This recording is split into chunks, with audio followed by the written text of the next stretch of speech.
নমস্কার বন্ধুরা, আমাদের বাড়ির পাশের বাড়িতে কার্তিক পুজোর ভিডিও। কার্তিকটা আমাদের পাড়ার সবাই মিলেই সানিদের বাড়িতে আমরা গিয়েছি। তো এখন ঠাকুরমশাই এসে গেছে, সবাই বৌমা হয়ে গেছে। করে নিলাম, দেখতে থাকো।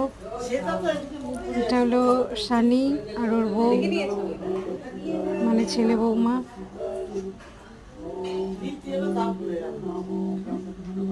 এদিকে পাড়ার সবাই আর সবাই এসেছে পুজোতে। কাকিমা, এটা হলো সানির মা, মানে যার ছেলে বউ বা ছেলে। সিঁড়ি দিয়ে যে নেমে যাচ্ছে দাদা। আর এই হলো আমাদের সানি আর সানি